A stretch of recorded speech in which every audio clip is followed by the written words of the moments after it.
मैं अविनाश राजवंश। आज की सबसे बड़ी खबर, आज नवरात्रि का पहला दिन और आज नवरात्रि के पहले दिन से ही देश की महंगाई भी एक कदम और आगे। रसोई गैस की कीमतें बढ़ा दी गई हैं। 899 रुपए 50 पैसे के आसपास अब रसोई गैस की नई कीमत है। देश में पेट्रोल और डीजल के दाम भी बहुत ज्यादा बढ़ गए हैं। डीजल के दाम से रोजमर्रा की चीजों पे भी बहुत ज्यादा फर्क पड़ता है। 100 साल में पहली बार कोई ऐसी त्रासदी आई कोविड-19 के रूप में जिसने देश को हिला दिया है। सभी लोग महंगाई से और रोजमर्रा की जरूरतों से परेशान हैं। वो दिन भर अपनी जिंदगी से जूझ रहे हैं। रोजगार की समस्या भी है, आमदनी कम है और खर्चे ज्यादा हैं। आखिरकार लोग अपने आप को कैसे उभारें? अब रसोई गैस में भी आग लग गई है। किस प्रकार से चीजें रोजमर्रा चल रही है, उन्हें देखते हुए इस प्रकार की जो महंगाई बढ़ रही है, इससे लोग आने वाले समय में परेशान होंगे। 125 करोड़ की जनसंख्या वाला देश हमने चुन करके हमारे देश के प्रधानमंत्री को चुना है और हर एक भारतीय नागरिक जानता है कि उस कुर्सी पे बैठने वाला व्यक्ति किसी पार्टी का नेता नहीं होता है। वो देश का प्रतिनिधित्व करता है और देश के लोगों को एक विश्वास दिलाता है कि हम उसके सुख दुख दोनों के साथी हैं। जिस प्रकार से कोविड-19 ने हमारे देश में इतनी बड़ी भयावह स्थिति ले आई है, बहुत से घरों में तो वो चिराग ही खत्म हो गए जो घर के लिए एक आय के साधन होते थे। इन सब परिस्थितियों को देख करके शायद ये महंगाई हमारे लिए बहुत बड़ी दुखदाई होगी। सरकार को भी सोचना होगा कि आखिर मिडिल क्लास और लोअर क्लास जो जनता है वो इस चीज को कैसे वहन करेगी।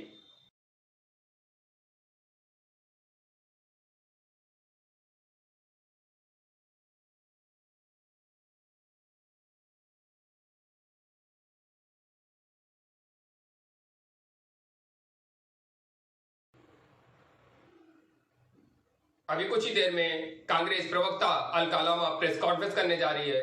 आइए आपको सीधे वहीं लिए चलते हैं।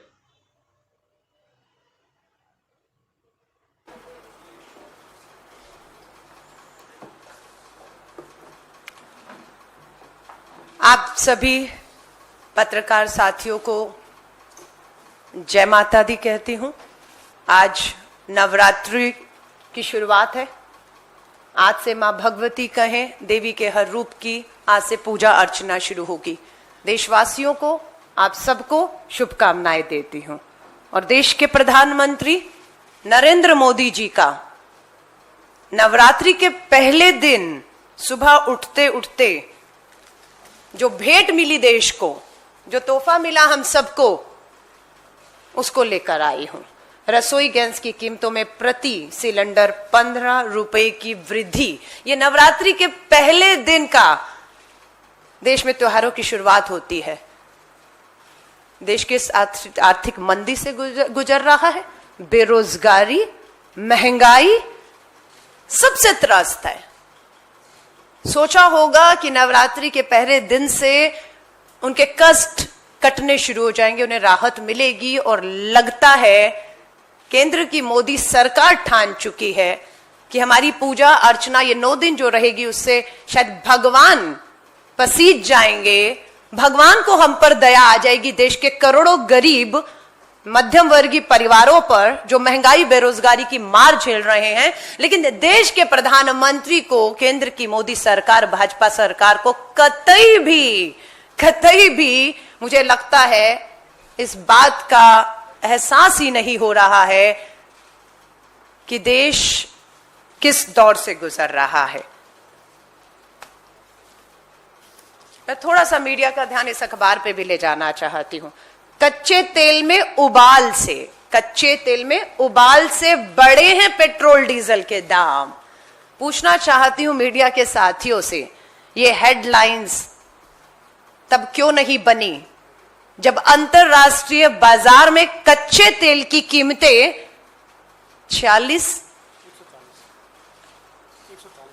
140 तो हमारे समय पर थी। ये हेडलाइन जब इसी मोदी सरकार में कच्चे तेल की कीमतें 40 भी थी, $40 प्रति बैरल भी थी, तब क्यों नहीं सवाल पूछा कि कच्चे तेल की कीमतों में उबाल नहीं, बिल्कुल नीचे हैं, तब भी हमारे देश में पेट्रोल डीजल के दाम ऊपर क्यों थे? ये सवाल क्यों नहीं मीडिया पूछता? मैं पूछना चाहती हूं। मैं आपके सामने फिर वही आंकड़े रख रही हूं। 24 सितंबर 2021 से अब तक 9 बार पेट्रोल डीजल के दाम बढ़े हैं। 9 बार, सितंबर, पुरानी बात नहीं है। आज की बात कर रही हूं पेट्रोलियम प्लानिंग एंड एनालिसिस का 7 अक्टूबर का। अभी वेबसाइट खोलिए, 7 अक्टूबर सुबह जब मैं आपसे बात कर रही हूं, आज भारत की राजधानी दिल्ली में पेट्रोल की कीमत 103 रुपए 24 पैसे, 103 रुपए 24 पैसे। और 7 दिन से हम देख रहे हैं, 27 सितंबर से 7 अक्टूबर तक लगातार दाम रोजाना बढ़ाए हैं, रोजाना। वहीं पर अगर आप डीजल की देखेंगे, 23 सितंबर से 7 अक्टूबर तक लगातार दाम बढ़े और आज राजधानी दिल्ली में डीजल के दाम 91 रुपीज 77 पैसा है।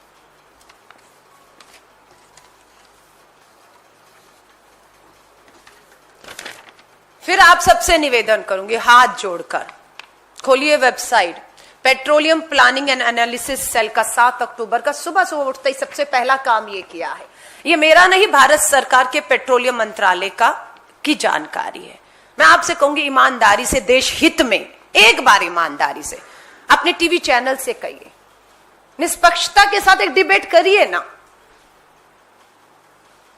बुलाइए कांग्रेस के, हमारे पूर्व जितने भी मंत्री रहे हैं, हमारे फाइनेंस मिनिस्टर रहे हैं, और बिठाते हैं निर्मला सीतारमण जी को, हमारे पेट्रोलियम मिनिस्टर जो भी रहे हैं, और आपके आज के बिठाइए ना, श्वेत पत्र लेकर आइए, चर्चा खुलकर करते हैं, डिबेट करते हैं कि किसके समय पर अंतरराष्ट्रीय बाजार में कीमतें क्या थी और देश में क्या कीमतें थी। करिए ना, हम चुनौती दे रहे हैं, हम तैयार हैं, आप तैयार क्यों नहीं हैं? हम पूछना चाहते हैं।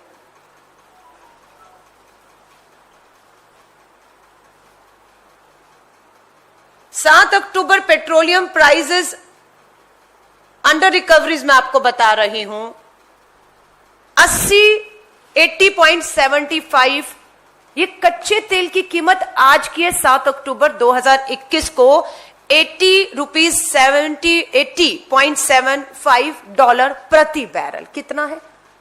तुलना करिए ना। आइए, कांग्रेस के समय पर $140 प्रति बैरल था 2013 और 14 में, $140 प्रति बैरल। आज क्या है 7 अक्टूबर 2021 को जब मैं आपसे बात कर रही हूं, 80.75 प्रति बैरल। अब कौन सा ज्यादा होता है, 140 ज्यादा होता है या 80 ज्यादा होता है? ये बताना बहुत कठिन तो नहीं है कि अंतरराष्ट्रीय बाजार में कच्चे तेल की कीमतें क्या थी। अब आ जाइए एलपीजी गैस सिलेंडर पे। एलपीजी गैस सिलेंडर का जो कीमतें अंतरराष्ट्रीय बाजार में पड़ रही है वो 664.27 है। कांग्रेस के समय में ये चार्ट पेपर मेरे हाथ में है, नकार दीजिए इसको, ये आंकड़े झूठे हैं कह दीजिए, क्योंकि तो ये तो सरकारी वेबसाइट से आपके ही आंकड़े लेकर उसको प्रिंट आउट निकाल कर रख रही हूं कि अंदर हम कमरों में बैठकर बनाकर हाथ से नहीं लाए ग्राफिक। ये क्या कहता है? ये कहता है कि 2012 में इंटरनेशनल एफओबी प्राइस जो एलपीजी का था 2012-13 में 885.2 था।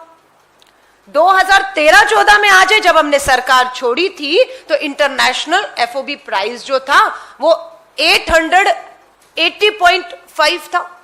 आज कितना है आपका वेबसाइट बताती है 664 है।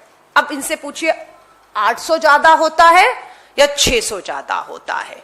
जब 800 था तब पेट्रोल, डीजल या एलपीजी की बात करूं, इतने दाम नहीं थे। ये तो रिकॉर्ड ब्रेक दाम है।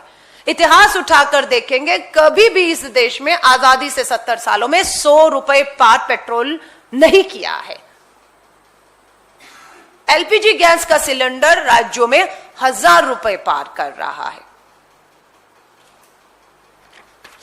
सब्सिडी के नाम पर फिर सुबह इनकी वेबसाइट पे सब्सिडी, हर पेट्रोल पंप पे करोड़ों रुपए के विज्ञापन, उज्ज्वला योजना, सब्सिडी, राहत। अमीर लोगों को का सब्सिडी छोड़िए, आप छोड़ेंगे तो गरीब को मैं राहत दूंगा। अमीर लोगों ने सब्सिडी छोड़ी, मध्यम वर्गीय ने भी सब्सिडी छोड़ दी, क्योंकि देशभक्ति की बात हो रही थी। मध्यम वर्गीय भी मार झेल रहा था, लेकिन प्रधानमंत्री जी ने देशभक्ति की, राष्ट्रवाद की भावनाएं जगाकर सब्सिडी छोड़ने को कहा, छोड़ दी। लेकिन आज सब्सिडी का क्या है? फर्स्ट क्वार्टर में मात्र 108 करोड़ रुपया, 21-22 के फर्स्ट क्वार्टर में सब्सिडी के माध्यम से लोगों के खातों में, गरीब जनधन खाते खुलवाए थे, सब्सिडी आएगी, पैसा आएगा। कितना? 108 करोड़। कहां जा रहा है पैसा? प्रधानमंत्री नरेंद्र मोदी जी गए लखनऊ, एक तरफ हमारे किसानों को कुचला गया, उनकी हत्या की गई लखीमपुरी में, और वहीं पर प्रधानमंत्री जी लखनऊ जाकर होमवर्क देकर आते हैं। होमवर्क देकर आए कि पिछली बार 7 लाख दिए जलाए थे, इस बार 19 लाख दिए जलाने होमवर्क देकर जा रहा हूं, और आप ऐसा करेंगे तो भगवान श्री राम बहुत खुश होंगे। मैं बात से सहमत हूं।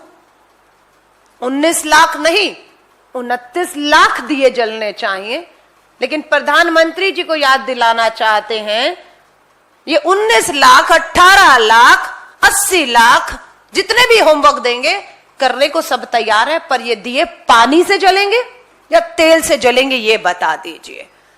अगर इसे पानी से जलना है तो 134 करोड़ की आबादी 134 दिया पानी से जला सकती है, लेकिन ये तेल से जलते हैं, ये घी से जलेंगे। उस तेल की कीमत क्या है? सरसों के तेल की 1 लीटर 200 से ऊपर पहुंच चुका है। ये भद्दा मजाक नहीं उड़ाया जा रहा प्रधानमंत्री जी द्वारा उस गरीब मध्यम वर्गियों का, जिन्हें आप होमवर्क देकर लखनऊ में हर चीज को एक इवेंट बनाकर दिल्ली लौट आते हैं। ये उनके जख्मों में नमक रगड़ने जैसा नहीं है, जिसके घर के चूल्हे ठंडे हो गए, जो बेरोजगार है, जो महंगाई की मार झेल रहा है, उसका मजाक उड़ा रहे हैं और उन्हें कहकर आ जाते हैं इस दिवाली में भगवान श्री राम को खुश करने। प्रधानमंत्री जी, भगवान श्री राम को आप खुश कर सकते हैं। आप पेट्रोल, डीजल और एलपीजी गैस सिलेंडर के दाम कम करिए, जो आपने लगातार बढ़ाए हैं। जो सब्सिडी खातों में नहीं पहुंच रही, उसे पहुंचाइए। मैं आपको भरोसा दिलाती हूं, भगवान श्री राम ही नहीं, आज नवरात्रि का पहला दिन है, 9 देवियों का पूजन होगा।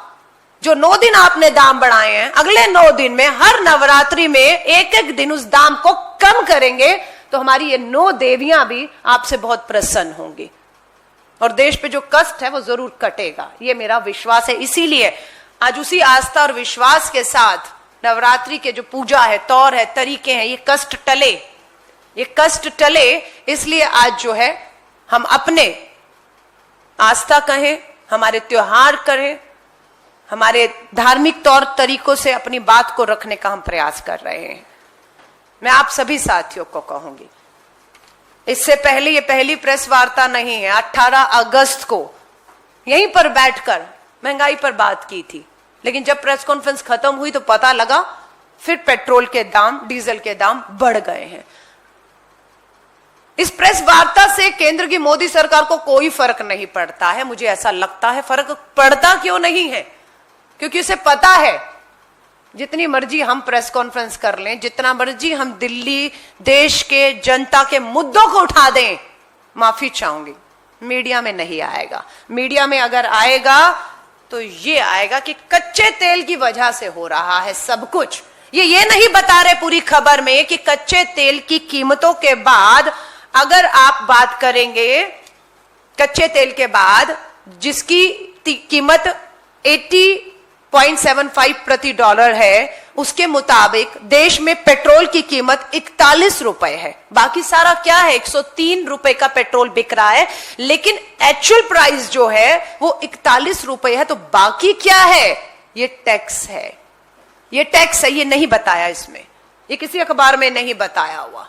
अंतरराष्ट्रीय बाजार में कीमत बढ़ गई, इसलिए जब कीमत घटी तब का दाम घटाए, नहीं घटाए। क्यों नहीं घटाए, पूछने का हम हिम्मत नहीं दिखा पा रहे, नहीं दिखा पा रहे, और आज भी नहीं दिखा पा रहे हैं कि टैक्स कितना है। कीमत बढ़ी, आज 80 रुपए बहुत ज्यादा है, $140 प्रति बैरल ज्यादा नहीं था, 80 ज्यादा है। 80 अगर ज्यादा है तो उसमें 41 रुपए का पेट्रोल 103 का मिल रहा है, ये टैक्स है। 24 लाख करोड़ आपने पिछले 7 साल में कमाया है। हम बार बार हर प्रेस कॉन्फ्रेंस में, क्योंकि आंकड़े बदलते नहीं हैं, हालात भी नहीं बदल रहे, 24 लाख करोड़ आपने कमाया। और हमें तो यही कहा गया कि मुफ्त वैक्सीन के लिए लगाई जा रही है, और फिर पता लगा ये 24 लाख करोड़ से ही हमें वैक्सीन लग रही है। फिर काहे का मुफ्त का वैक्सीन, काहे का धन्यवाद मोदी, ये तो हमारी ही एक जेब से आपने निकाल कर हमें टीका लगा दिया या चूना लगा दिया, मैं कहूंगी। तो आप सभी साथियों से मैं हाथ जोड़कर कहूंगी, कुछ मीडिया वालों के ट्वीट आए, कंपनियों ने दाम बढ़ाए हैं, कंपनियों ने बढ़ाए हैं, सरकार का तो कोई हाथ ही नहीं उसमें। तो पूछना चाहते हैं, प्रधानमंत्री मोदी जी के जब होर्डिंग लग रहे थे पूरे देश में, चुनाव प्रचार प्रसार और वोट मांगे जा रहे थे, क्या नारा था, बहुत हुई महंगाई की मार, अब की बार मोदी सरकार। और अगर ये दाम कंपनियां, निजी कंपनियां बढ़ा रही हैं और उन्हें ही कम करना है, तो फिर नारा बदल दीजिए, बहुत हुई महंगाई की मार, अब की बार पूंजीपति मित्रों की खुलकर सरकार। जब वही दाम बढ़ा रहे हैं, वही कम कर रहे हैं, तो आपको सरकार में लाकर ये नारा तो फिर बदल जाना चाहिए। पूंजीपति मित्रों को बैठा देते हैं, तेल कंपनियों के मालिकों को अगले पोस्टर में मोदी जी अपना फोटो हटा दीजिए, जो तेल कंपनियों के मालिक हैं उनकी फोटो लगा दीजिए ताकि ये धोखा ना हो। अब हम उनसे मांग करेंगे कि जब बढ़ा आप रहे हैं, कम आपने करने, और महंगाई की मार आपकी वजह से है, तो मोदी सरकार के नारों पर हम कहेंगे। टैक्स लगातार बढ़ रहा है, सब्सिडी पूरी तरह से खत्म की जा रही है, मार लगातार बढ़ती कीमतों की लोगों को पड़ रही है। मैं आप पत्रकार साथियों से हाथ जोड़कर कहूंगी, दिल्ली में जब बैठते तो ये सोचकर बैठते कि हम दिल्ली देश के मीडिया से बात कर रहे हैं, और ये बात हर राज्य के, हर राजधानी के, हर जिला तक विपक्ष की आवाज जो देश के लोगों के लिए उठ रही है वो पहुंचेगी, और वहां से सत्ता के कानों तक पहुंचेगी। लेकिन हम मजबूर हुए। कल मैं हरियाणा के चंडीगढ़ में प्रेस कॉन्फ्रेंस करके आई, उससे पहले शिमला, हिमाचल के शिमला में गई, अब मैं पंजाब जा रही हूं। हमारे राष्ट्रीय प्रवक्ता देश की राजधानियों में, जिलों में प्रेस कॉन्फ्रेंस करने को मजबूर हैं। क्यों मजबूर शब्द यूज करूं, क्यों? क्योंकि हम सोचते हैं कि यहां से जो हमने बात दिल्ली या नोएडा के मीडिया से कर दी है, जो देश को यहां से कवर करता है, वो खबरें पहुंचेंगी कि हम लोगों के इस दर्द को समझ रहे हैं, हम उनके लिए लड़ रहे हैं, हम इस दिल्ली में बैठी सोती सरकार को जगाने का काम कर रहे हैं, लेकिन वो खबर नीचे तक नहीं है। इसलिए हम मजबूर हैं कि हम देश के हर जिले में जा जाकर प्रेस कॉन्फ्रेंस करके, यहां नहीं तो वहां पर भी अपनी आवाज उठा रहे हैं। मैं आपसे हाथ जोड़कर निवेदन करूंगी, पता नहीं पत्रकार साथियों की तरफ से ये मांग क्यों नहीं होती। मिल जाइए ना एक बार, सब लोग मांग करिए कि प्रधानमंत्री जी अब तो बहुत हो गया, अब एक प्रेस कॉन्फ्रेंस कर ही दीजिए, विपक्ष को भी जवाब दे ही दीजिए।